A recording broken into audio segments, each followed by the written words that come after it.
Hi, I'm here again with Dr. Terry Young, and we're having this fascinating conversation about a book that helps us with clarity. So maybe just hold up that book there, Terry.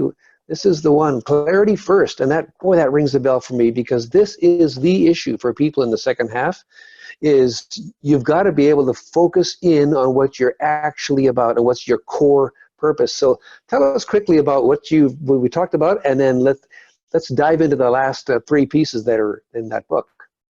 Yeah, for Karen Martin, the issue of purpose is where we begin, getting clarity there. Out of purpose, we get a line of sight as to how to think through our priorities. From there, the third P is then thinking clearly and thinking carefully about process.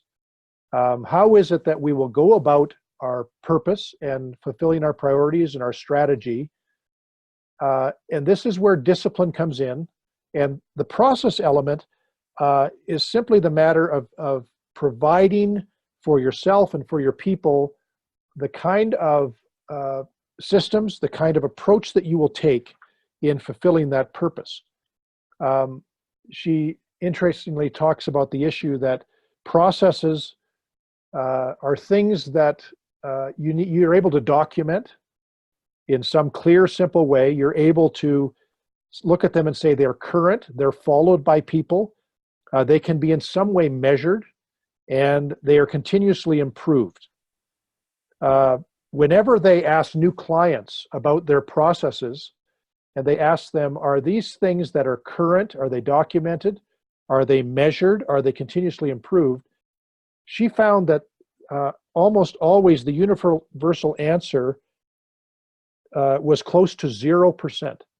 Oh my goodness, So, zero. yeah, a lot of organizations do things and they think it's a process, but it's not actually a process. It's simply some busy work.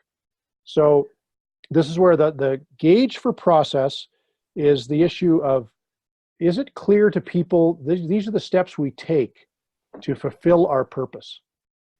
Do we follow these things? Do we measure these things? So we had an interesting thing happen to us this weekend. We are attending a church here in the south of Calgary, and I told Maureen, I had a student a while back who told me he was at another church and he filled out the welcome card. Not once, but he said he and his wife sort of got a kick out of it. They filled it out 6 times, and after 6 times, no one had contacted them.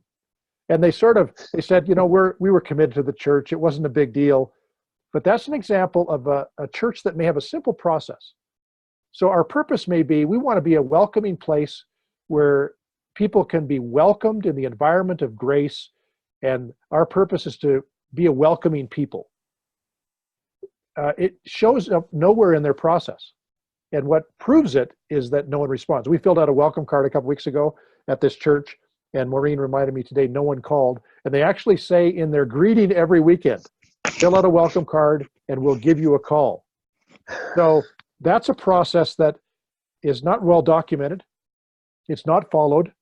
It's not in any way measured, and it's not being improved. So process becomes very important. Out of process then comes the issue of performance. That's why carefully thought through process is going to affect your performance. She begins the chapter with a quote by Harold Janine, who says, words are words, explanations are explanations, promises are promises. Performance is the only reality. So how do you know you're working in a place that has clarity? There's going to be performance, action that is rooted in priorities, rooted in some good process, and it shows up. The final P is then, as you move forward with an organization or a team that has clarity, you're going to have to do problem solving.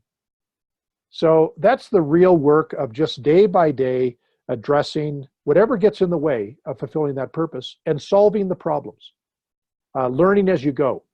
So that's her final thing. What's helpful in the book is the final little piece where she says, she takes a chapter and it deals with you.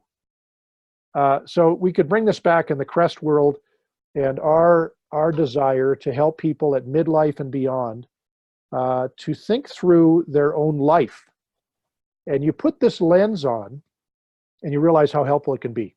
And that's what we hope to do, is to help us begin with that first P, which is, not just what do I do, but what do I really do, and why do I long to do what I really, truly want to do in the world?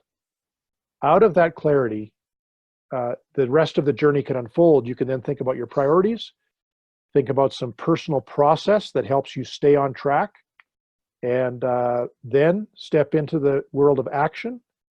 And along the way, you have to solve problems. So, Well, that's a pretty good outline for how a person can actually orient their life toward a clarity. So, boy, I'm so glad that you're reading so broadly, Terry, and well, enjoy doing it. thrilled. Yeah. We are thrilled to have you helping us in Crest and being a part of our team Great. here, and look forward to some of you maybe signing up and coming and joining us on your personal journey to clarity. Great.